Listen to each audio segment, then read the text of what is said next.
Good morning. आज आपल्या सिरीजचा 46वा दिवस आहे. आता ग्राउंड जवळ येतंय, तर ग्राउंडवर जास्त फोकस करा. फोकस करा म्हणजे काय, की प्रॉपर डाएट घ्या, जेवण व्यवस्थित करा, पुरेशी झोप घ्या आणि इंजुरी होऊन देऊ नका. कालच मी एका मुलाला लंगडत-लंगडत ग्राउंडवरून बाहेर पडताना पाहिलं. त्याच्यामुळे म्हणलं, की तुम्हाला हे सांगावं. ठीक आहे? काळजी घ्या. चला मग सुरू करूया आपल्या आजच्या व्हिडिओला. अलीकडेच इंडियन मिलिटरी अकॅडमी IMAच्या 93 वर्षांच्या इतिहासात पास आउट होणारी पहिली महिला अधिकारी कोण आहे? तर ती आहे सई जाधव. या कोल्हापूरच्या आहेत आणि आपल्या महाराष्ट्राच्या असल्यामुळं यांच्यावर प्रश्न येणारच. 2020 पूर्वी महिलांना आर्मी एव्हिएशन कॉर्प्समध्ये कायमस्वरूपी कमिशन मिळू शकत नाही, असा निर्णय होता. पण 2020 नंतर सुप्रीम कोर्टाने निर्णय दिला की पर्मनंट कमिशनमध्ये महिलांना संधी द्यावी. मग या निर्णयामुळे काय झालं? 2022ला NDA मधून 8 महिला पास आउट झाल्या आणि या 8 महिलांना पुढे IMA मध्ये पाठवले गेले. IMA म्हणजे इंडियन मिलिटरी अकॅडमी. मग हे इंडियन मिलिटरी अकॅडमी आहे कुठे? तर देहरादूनमध्ये आहे. आणि देहरादून कुठे आहे? तर उत्तराखंडमध्ये. ठीक आहे? तर हे लक्षात ठेवा. आपल्या महाराष्ट्राशी रिलेटेड आहे, त्याच्यामुळे हा प्रश्न इम्पॉर्टंट आहे. तसेच ऑप्शन मधल्या रूपा बयोर या कोण आहेत? तर या अरुणाचल प्रदेशच्या तायक्वांदो प्लेयर आहेत. या भारतातील पहिल्या महिला आहेत ज्या वर्ल्डमध्ये टॉप 10 मध्ये आलेल्या आहेत. त्यामुळे हे लक्षात ठेवा. पुढे छोजिन आंगमो. आता आपण 4-5 दिवसापूर्वीच ह्याचा प्रश्न पाहिला होता. छोजिन आंगमो तर या भारतातील पहिल्या अंध व्यक्ती आहेत ज्यांनी एव्हरेस्टची चढाई केली आहे. आस्था पुनिया. आस्था पुनिया कोण आहेत? तर या नौदलातील पहिल्या महिला लढाऊ वैमानिक पायलट आहेत. ठीक आहे? हे लक्षात ठेवा. चला आता पुढचा प्रश्न बघूया. ऑस्कर 2026 साठी सर्वोत्तम आंतरराष्ट्रीय फीचर फिल्म या विभागात भारताकडून कोणता चित्रपट शॉर्टलिस्ट करण्यात आला आहे? तर तो आहे होमबाउंड. हा मूव्ही 2025 मध्ये प्रदर्शित झाला आहे आणि याचे डायरेक्टर कोण आहेत? नीरज घायवान. आता या चित्रपटाची स्टोरी काय आहे हे मी तुम्हाला शॉर्टमध्ये सांगते आणि तुम्ही या स्टोरीशी खूप रिलेट करणार आहे हे पण मी तुम्हाला सांगते. चित्रपटाची सुरुवातच पोलीस भरतीची परीक्षा देण्यासाठी रात्रभर टेम्पोतून प्रवास करून रेल्वे स्टेशनवर पोहोचलेल्या शोएब आणि चंदनची आहे. शोएब हा मुस्लिम आहे आणि चंदन हा दलित आहे. आता मुस्लिम आणि दलित याच्यामध्येच पुढचं सगळी स्टोरी आहे. मुस्लिम आणि दलित असल्यामुळं लहानपणापासूनच त्यांच्या आयुष्यात काय आलं आहे? त्यांच्या वाट्याला अपमान आला आहे, हेटाळणी भरलेलं म्हणजे काय लोकं हिडीस-फिडीस वागतात. त्यांच्या आयुष्यात लहानपणापासून त्यांच्या हेच वाटणीला आलंय. मग हे दूर कसं करायचं? म्हणून त्यांचा विचार काय असतो, की एकदा का माझ्या अंगावर वर्दी आली ना, की लोकं आपला अपमान करणार नाहीत. लोकं आपल्याला सन्मानपूर्ण वागवतील. असा त्यांचा भ्रम असतो. म्हणजे असं त्यांना वाटत असतं आणि म्हणून ते पोलीस भरतीची परीक्षा द्यायला चाललेले असतात. आपल्याला सुद्धा कधी-कधी असंच वाटतं, बरोबर? मग जेव्हा ते स्टेशनवर पोहोचतात, तेव्हा त्यांच्यासारखे असंख्य लोकं तिथं असतात. म्हणजे असंख्य मुलं पोलीस भरतीची परीक्षा द्यायला आलेले असतात. आणि ते बघून त्यातल्या एकाला वाटतं, की आपण परीक्षा द्यायला आलोय, की युद्ध करायला आलोय? असं या मूव्हीमध्ये अनेक असे प्रसंग आहेत. त्यांची लढाई दाखवलेली आहे. ते किती झगडलेत, त्यांनी काय-काय सोसलंय, हे असं सगळं या मूव्हीमध्ये दाखवलं आहे. आणि ते बघून असं आपल्याला वाटतं, की ही सगळी आपलीच लढाई आहे. कारण पोलीस भरती करणं हे सोपं नाही. आणि जे लोकं पोलीस भरती करतायत, त्यातले 90% अशीच मुलं आहेत, जे गरीब घरातून आहेत किंवा जे काहीतरी दूर करण्यासाठी, काहीतरी मिळवण्यासाठी दिवस-रात्र झगडतायत. मग तुमच्यासाठी ही खूप बेस्ट मूव्ही आहे. हे धुरंधर वगैरे असले पिक्चर बघण्यापेक्षा ज्यातून आपल्याला मोटिव्हेशन मिळेल किंवा पोलीस भरतीसाठी आपल्याला आणखी पुढे जायची प्रेरणा मिळेल, असे मूव्ही बघा. आणि हा जो मूव्ही आहे तो ऑस्करसाठी काय केला आहे, शॉर्टलिस्ट केला आहे. त्याच्यामुळे हा मूव्ही बघा तुम्ही. ठीक आहे? चला आता आपण पुढचा प्रश्न बघूया. ₹10 नोटेवर खालीलपैकी कोणते स्थळ दर्शवले आहे? ही आपली ₹10 नोट. तर त्याच्यावर काय दर्शवलं आहे? कोणार्क सूर्य मंदिर. आता मी तुम्हाला ₹10 पासून ते ₹2000 पर्यंत नोटांवर कोणकोणते स्थळं आहेत सांगते. आता 2000ची नोट जी आहे ती हळू चलनातून काढून टाकली आहे. तरी पण आपण बघूया. ₹10च्या नोटावर काय आहे? कोणार्क सूर्य मंदिर. ₹20च्या नोटावर आहे अजिंठा वेरूळ. अजिंठा वेरूळ कुठे आहे? छत्रपती संभाजीनगर. आणि कोणार्क सूर्य मंदिर कुठे आहे? ओडिसामध्ये. आणि हे युनेस्कोने जागतिक वारसा स्थळ म्हणून घोषित केलं आहे. पुढे ₹50च्या नोटेवर काय आहे? तर हम्पी आहे. हम्पीचं चित्र आहे. ते आहे ना असं. आणि हम्पी कुठे आहे? कर्नाटकमध्ये आहे. हे कोणाच्या साम्राज्यात झालं होतं? तर ते विजयनगर साम्राज्याच्या काळात ते बांधलेलं होतं. पुन्हा ₹100च्या नोटावर काय आहे? तर राणीची वाव. राणीची वाव कुठे आहे? गुजरातमध्ये आहे आणि हे सुद्धा युनेस्कोचं वारसा स्थळ आहे. पुढे 200 रुपयाची नोट. 200 रुपयाच्या नोटीवर सांची स्तूप आहे. सांची स्तूप कुठे आहे? मध्य प्रदेशमध्ये. आणि 500 रुपयाच्या नोटेवर लाल किल्ला आहे आणि लाल किल्ला आहे तो दिल्लीमध्ये, न्यू दिल्लीमध्ये. 2000 रुपयाच्या नोटीवर मंगलयान आहे. आता हे सगळं लक्षात कसं ठेवायचं? म्हणजे मी जेव्हा अभ्यास करत होते, तेव्हा मी कसं लक्षात ठेवलेलं हे मी तुम्हाला सांगते. मी सुद्धा एक डायग्राम काढली होती आणि तसंच सेम मी तुम्हाला सांगणार आहे. सूर्य उगवतो. सूर्य कुठं उगवतो? अजिंठा या लेण्यांवर उगवतो आणि त्याचा जो सूर्यप्रकाश आहे, तो हंपीवर पडतो. तो सूर्यप्रकाश बघून राणी म्हणती, "वॉव!" मग सांची म्हणती राणीला, "चल लाल किल्ल्यावर फिरायला जाऊ." आणि लाल किल्ल्यावरून ते मंगलयानात उडून जातात. असं मी लक्षात ठेवलं होतं. तुम्ही सुद्धा असं लक्षात ठेवू शकता एक सिक्वेन्स वाईज. मग त्याने तुमचं पण पाठ होऊन जाईल. म्हणजे पाठ करायची गरजच नाही. एक थोडंसं शॉर्ट ट्रिकने तुम्हाला समजून जाईल. ठीक आहे? चला आता आपण पुढचा प्रश्न बघूया. ईमेल प्रणालीचे कार्य खालीलपैकी कोणत्या प्रोटोकॉलने होते? तर त्याचे कार्य एस-एम-टी-पी या प्रोटोकॉलने होते. एस-एम-टी-पीचा फुल फॉर्म काय आहे? Simple mail transfer protocol. HTTP. एच-टी-टी-पीचा फुल फॉर्म काय आहे? Hyperlink text transfer protocol. आय-पीचा काय आहे? इंटरनेट प्रोटोकॉल आणि एस-एम-एम-पी ह्याचा फुल फॉर्म आहे सिंपल नेटवर्क मॅनेजमेंट प्रोटोकॉल. तर ह्याच्यावर प्रश्न आलेला आहे, त्यामुळं हे लक्षात ठेवा. ठीक आहे? इम्पोर्टंट आहे आणि सोप्पं आहे. चला पुढचा प्रश्न बघूया. आता पुढचा प्रश्न आहे पर्यटन स्थळावर. म्हणजे सगळ्यांना बीचेस आवडतात, बरोबर? बरेच जण कोकणात जातात, फिरायला जातात. तर आता बघूया, की कोणाला लक्षात येतंय. मी सांगायच्या अगोदर तुम्ही व्हिडिओ पॉज करून उत्तर सांगा. जोड्या जुळवून योग्य पर्याय शोधा. जिल्हा दिला आहे आणि त्या जिल्ह्यात कोणकोणते बीचेस आहेत ते दिलेलं आहे. सिंधुदुर्ग. सिंधुदुर्ग देवबाग बघितलं की लोकांना सिंधुदुर्ग आलंच पाहिजे, बरोबर? म्हणून 1चं काय आहे? 3 आहे. मग ऑप्शनमध्ये Aचं 3 कुठं आहे? फक्त इथे आहे आणि इथे आहे. मग आपण ह्या दोघांमध्येच आता क्रॉस चेक करूया. रायगड. रायगडमध्ये कोणता आहे बीचेस? किहिम आणि हरिहरेश्वर. किहिमला कोण गेलं नसेल, पण हरिहरेश्वरला बरेच जण गेले असतील. त्याच्यामुळं हे तुम्हाला लगेच समजेल. मग Bचं 4 हे कुठं आहे? ऑप्शन क्रमांक 1 मध्ये आणि तेच माझं उत्तर आहे. पुढं बघूया रत्नागिरी. रत्नागिरीमध्ये कोणकोणते बीचेस येतात? हर्णे बीच, हेदवी, जयगड, वळणेश्वर. हे बीचेस पाहिले नसतील. आपले एकदम प्रसिद्ध बीच कोणते आहेत? देवबाग, हरिहरेश्वर, श्रीवर्धन, पुन्हा तारकल्ली, वर्सोवा वगैरे. मुंबईमध्ये कोणते आहेत? गिरगाव, जुहू, वर्सोवा. हे चौपाटी आणि बीचेस खूप सुंदर आहेत. मुंबईमध्ये आहेत. ठीक आहे? तर आपलं उत्तर काय आहे? ऑप्शन क्रमांक 1. चला पुढचा प्रश्न बघूया. पुढचा प्रश्न आहे व्हीसॅट या लघु शब्दावलीचे पूर्ण रूप कोणते? व्हीसॅट हे काय आहे? Very small aperture terminal. VSAT satellite तुम्ही ऐकलं असेल, बरोबर? तर व्हीसॅट सॅटेलाइट हे कसं काम करतं ते मी तुम्हाला सांगते. तुम्ही एक वेब पेज ओपन केलंय, ठीक आहे? आणि त्याच्यावर काहीतरी एक इंटरनेट रिक्वेस्ट टाकली. तर ते काय करतं, आपला जो अँटेना आहे किंवा जे सॅटेलाइट आहे, ती इंटरनेट रिक्वेस्ट ही सॅटेलाइटकडे पाठवतं. म्हणजे उपग्रहाकडे पाठवतं. ते उपग्रह आपल्या पृथ्वीच्या मधल्या भागात एक हब स्टेशन असतं. त्या हब स्टेशनकडे पाठवतं. ते हब स्टेशन जे रिक्वेस्ट आहे ती इतकी पॉवरफुल करतं आणि त्याचं काय करतं, की तुमच्या प्रश्नाचं उत्तर हब स्टेशनकडून पुन्हा सॅटेलाइटकडे पाठवतं.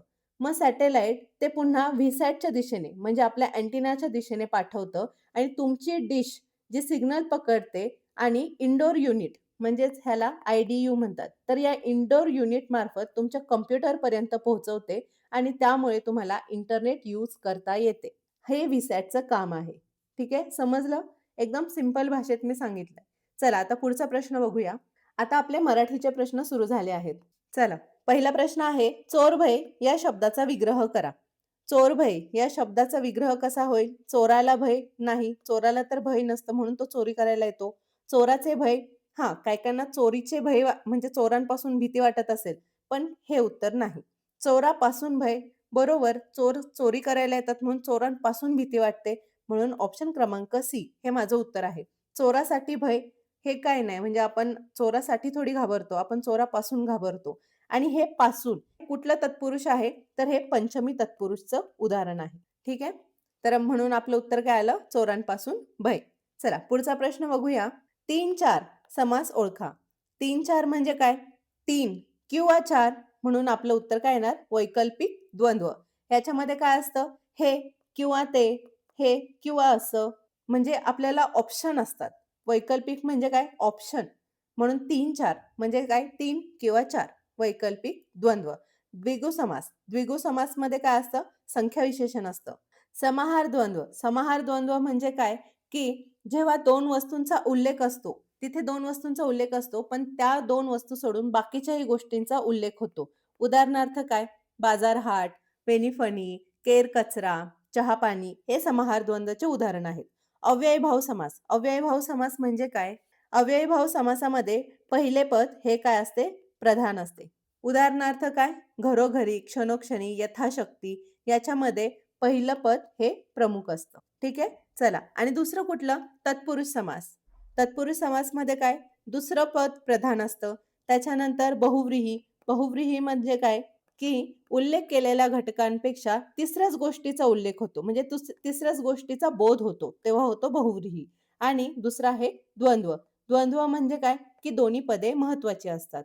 उदाहरणार्थ आई-वडील, पुन्हा वेणी-फणी आत्ता सांगितलं समाहार द्वंद्व त्यातले एक उपप्रकार आहे. चला पुढचा प्रश्न बघूया.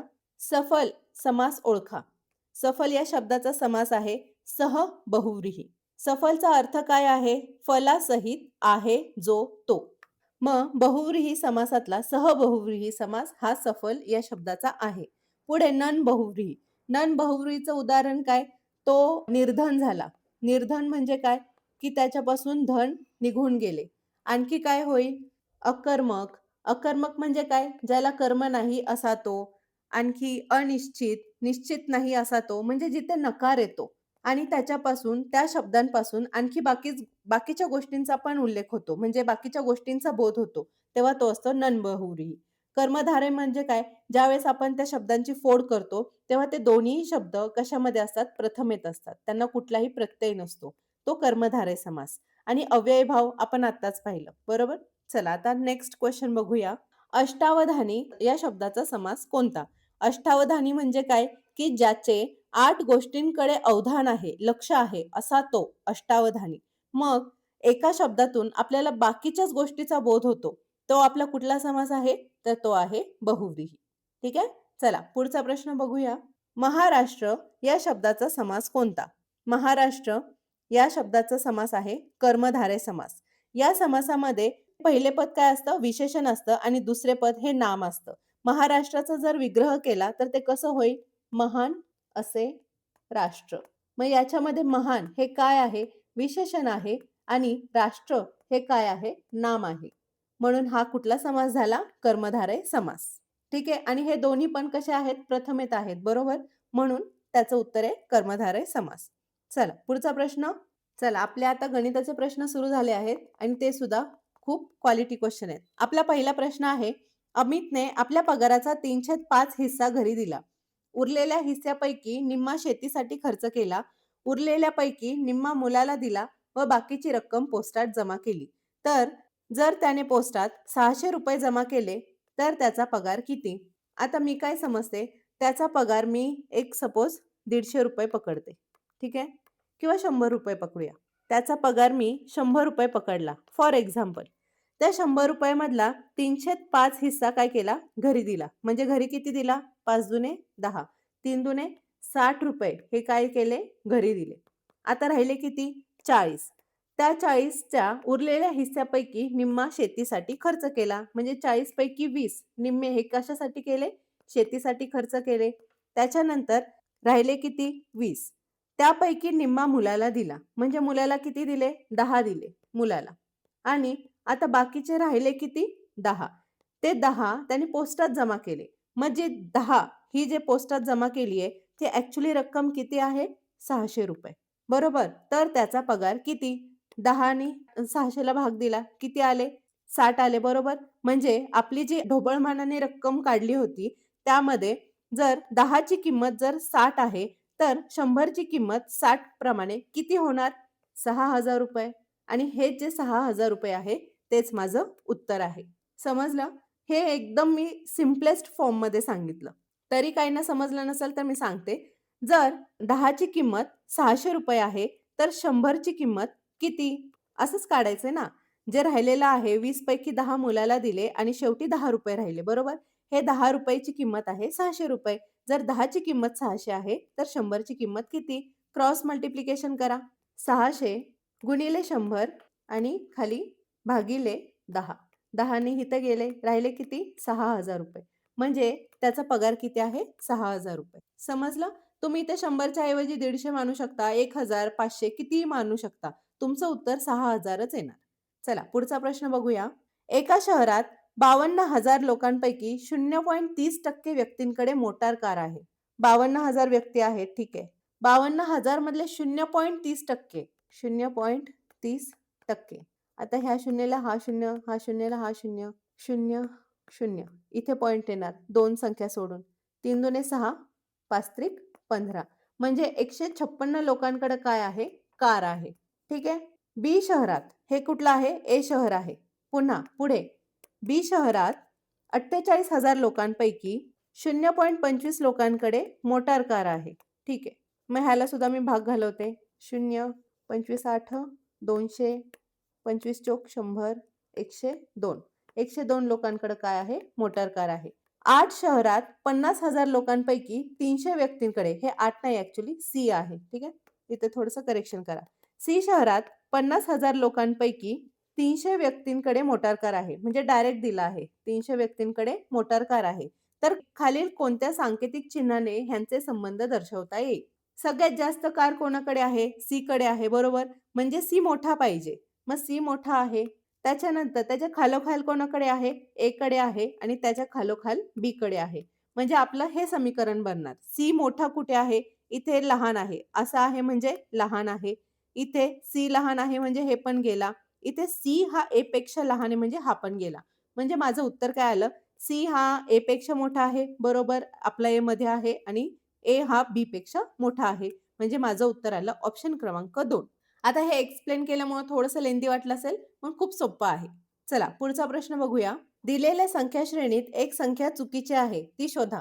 आत्तापर्यंत आपण मिसिंग नंबर शोधला. म्हणजे एखादी संख्या मिसिंग आहे, ती शोधली. पण आपल्याला काय शोधायचं आहे? ही एक संख्या मालिका दिली आहे. त्याच्यामधली चुकीची संख्या कोणती आहे? ती शोधायची आहे. मग मी काय करते? ही संख्या मालिका लिहून घेते. 14, 26, 48, 98, 194 आणि 386. आता याच्यामधले कुठली संख्या चुकीची आहे हे मला माहिती नाही. मग ते काढण्यासाठी आपल्याला एक फिक्स पॅटर्न शोधावा लागेल. आता 14 वरून जर संख्या 300 पर्यंत जातीये, म्हणजे ह्याच्यात गुणाकार तर 100% आहे. गुणाकारासोबत वजाबाकी, बेरीज असू शकते, पण गुणाकार 100% आहे. कारण एखाद्या एवढ्या लहान संख्येपासून फक्त 5 मध्ये फक्त किती संख्या आहेत? 1, 2, 3, 4. 4 संख्यातच ती संख्या जर 300 पर्यंत जाते, म्हणजे जी संख्या मालिका आहे त्याच्यामध्ये गुणाकार असणार. हे माझं पहिलं प्रायमरी लॉजिक. आता ह्याच्या मागे काय लॉजिक बसतंय ते बघूया. 14 पासून 26 पर्यंत जाण्यासाठी मला किती पुढे जावं लागेल? तर 12 पुढे जावे लागेल. बरोबर? ठीक आहे. मी जसं अगोदर सांगितलं की गुणाकार आहे. मग गुणाकार जर असेल तर गुणाकाराच्या दृष्टीने 14 पासून जर मला 26 पर्यंत जायचं असेल, तर मला कसं जाता येईल? 14 दुने 28 गुणिले 2 वजा 2. असं केल्यावर 26 येईल. बाकी गुणाकाराचं काय लॉजिक लागतंय का? 14 दुने 28, 14 त्रिक 42. 42 हे खूप पुढे गेलं. मग एकतर 14 एक्के 14 अधिक 12 असेल किंवा 14 दुने 28 वजा 2 असेल. आता अधिक 12 म्हणजे खूप जास्त संख्या होते, बरोबर? म्हणून मी हे एक बेसिक मानून पुढे जाते. आता पुढं काय लॉजिक लागतंय ते बघूया. 26 एक्के 26, 26 दुने 52. 52 इथे वजा 2 नाहीये, इथे वजा 4 आहे.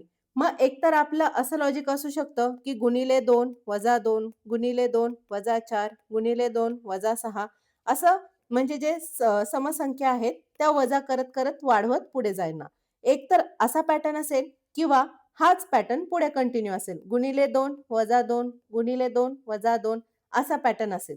आता काय पॅटर्न लागतोय ते बघूया. ठीक आहे. आता याच्या पुढे मी पुन्हा मोजते. 48 दुने किती?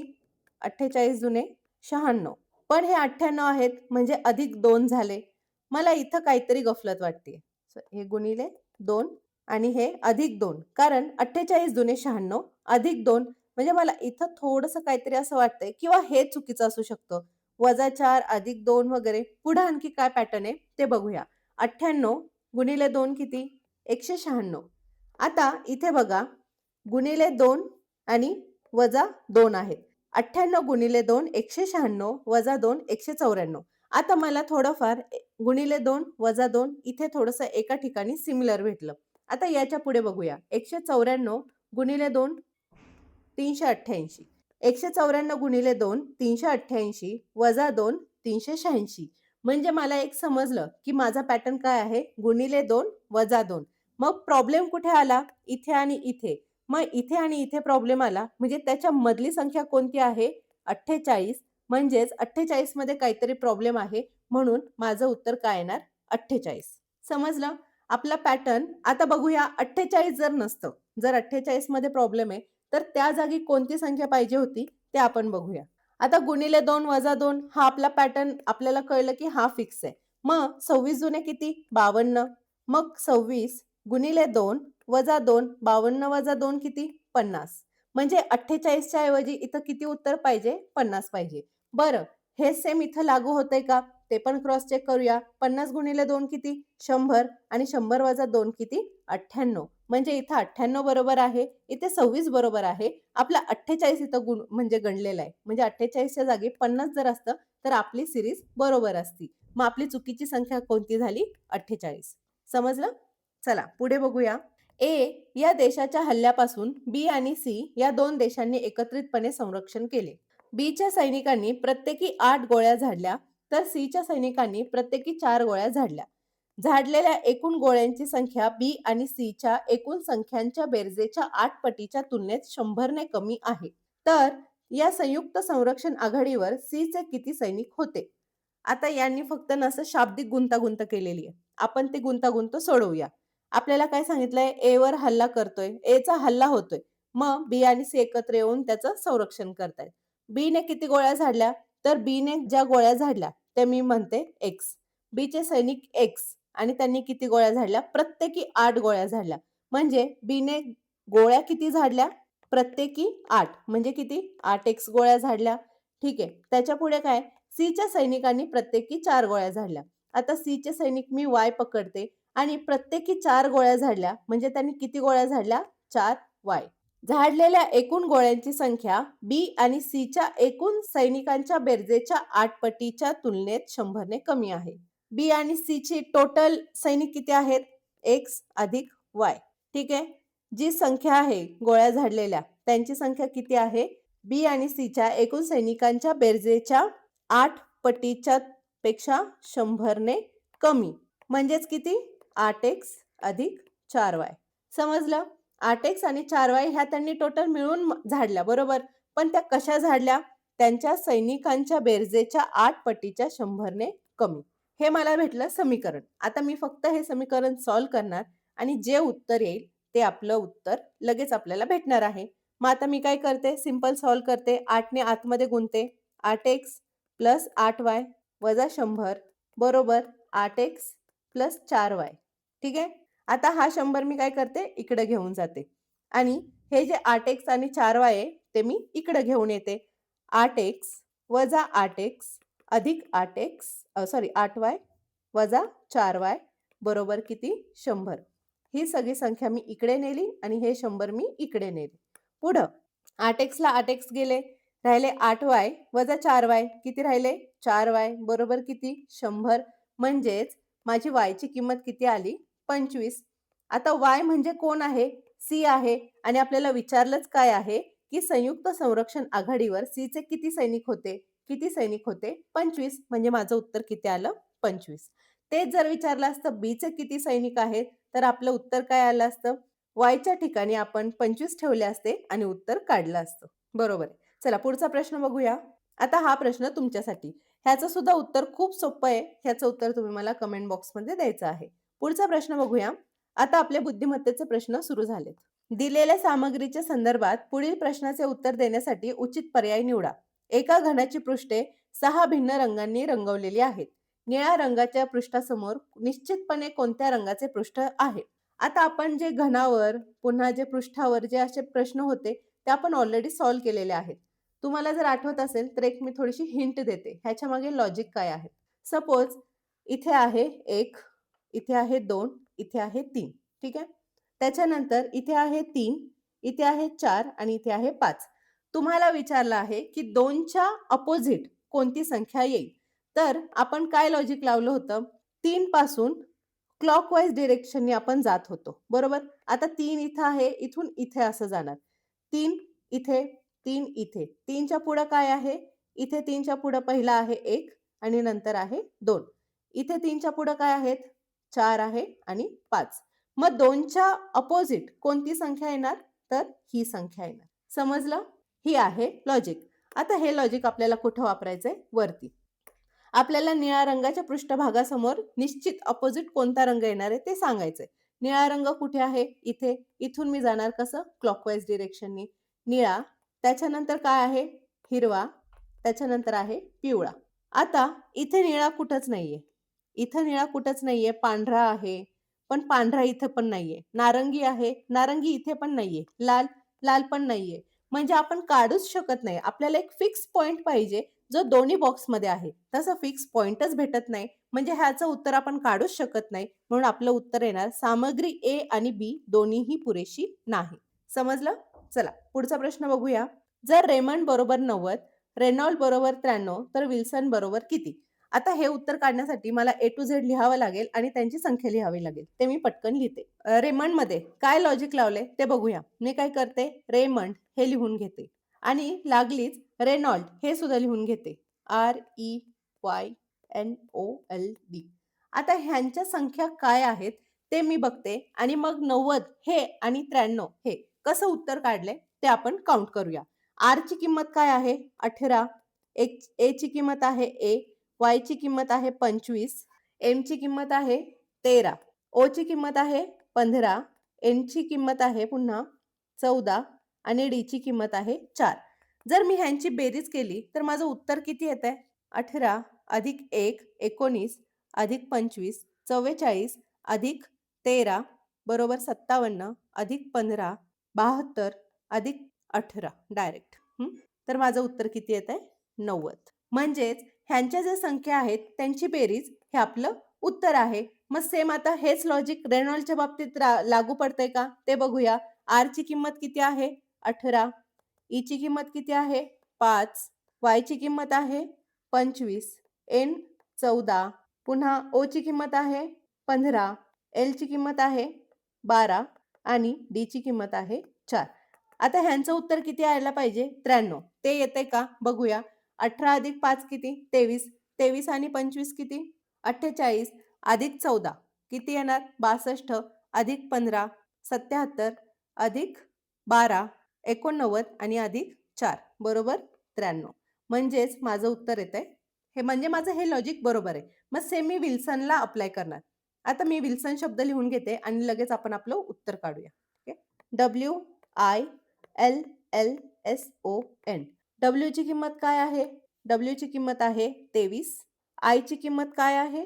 9. L ची किंमत 12 अधिक 12. S 19. O 15 आणि N अधिक 14. 23 अधिक 9 किती येणार? 32. 32 अधिक 12 44 अधिक 12 56 अधिक 19 75 अधिक 29 104. 104 हे माझं उत्तर आहे. ठीक आहे. पुढचा प्रश्न बघूया. एक घड्याळ अशा स्थितीत ठेवले आहे की दुपारी 12 वाजता त्याचा मिनिट काटा ईशान्य दिशा दाखवतो. आपल्या दिशा पूर्व, पश्चिम, दक्षिण आणि उत्तर.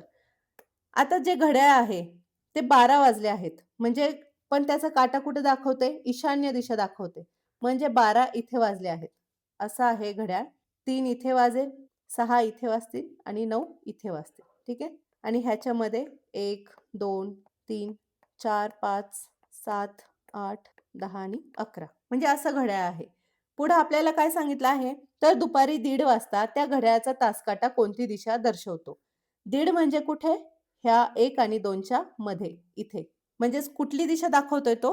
पूर्व दिशा दाखवतोय. समजलं? दुपारी 1:30 वाजता. इथे दुपारचे 12 आहेत आणि इथे सुद्धा दुपारचेच 1:30 आहेत. म्हणून तो कोणती दिशा दाखवेल? पूर्व दिशा दाखवेल. समजलं? चला आता पुढचा प्रश्न बघूया. आपला पुढचा प्रश्न आहे, खाली दिलेल्या विधानांच्या सहाय्याने अचूक निष्कर्ष शोधा. काही वाघ सिंह आहेत. काही वाघ हे सिंह आहेत. काही सिंह गायी आहेत आणि काही ससे घोडे आहेत. ठीक आहे. ससे आणि घोड्यांचं आपलं बाकी काही असं रिलेशन दिलेलं नाहीये. आपण प्रश्न बघूया. निष्कर्ष काय आहे? काही वाघ, घोडे आहेत. आता ह्यांचा काही संबंधच दिला नाही. म्हणून माझं हे उत्तर येणार नाही. पुढे काही गायी, वाघ आहेत. काही गायी इथे आहेत, वाघ इथे आहेत. ह्या दोघांचा सुद्धा संबंध डायरेक्ट असा आपल्याला दिला नाही. म्हणून हे पण उत्तर येणार नाही. काही घोडे, सिंह आहेत. आता ह्यांचा सुद्धा आपल्याला काही संबंध दिला नाही, बरोबर? काही वाघ हे सिंह आहेत, काही सिंह गायी आहेत आणि काही ससे घोडे आहेत. याच्यामध्ये घोड्यांचा आणि सिंहाचा काही संबंधच नाही, म्हणजे हे पण नाही. सर्व घोडे हे गायी आहेत. ह्यांचा सुद्धा आपल्याला काही संबंध दिला नाही, म्हणजे आपलं उत्तर काय येणार? यापैकी नाही. माझं एकही उत्तर नाही, कारण आपल्याला असं डायरेक्ट त्यांच्यातला काहीच संबंध दिलेला नाही. चला पुढचा प्रश्न बघूया. कोणता दिवस एका दिवसानंतर तिसरा येतो? जो एका दिवसानंतर दुसरा येतो, जो एका दिवसानंतर लगेच येतो, जो सोमवार नंतर दुसरा येतो. सोमवार नंतर लगेच दुसरा कुठला येतो? मंगळवार. आणि हे माझं उत्तर आहे. हे जे आहे ते तुम्हाला कन्फ्यूज करायला दिलंय. खरं उत्तर आपलं इथे आहे. जो सोमवार नंतर दुसरा येतो, तो म्हणजे माझं उत्तर आहे. आता तो जो सोमवार आहे, तो कोणाच्या तरी दिवसानंतर तिसरा येणार आहे, बरोबर? कोणाच्या तरी दिवसानंतर दुसरा येणार आहे किंवा लगेच येणार आहे. त्यामुळे माझं उत्तर काय येणार? सोमवार. हा प्रश्न तुम्हाला कमेंट बॉक्समध्ये ह्याचं उत्तर द्यायचं आहे. भेटूया उद्याच्या व्हिडिओमध्ये.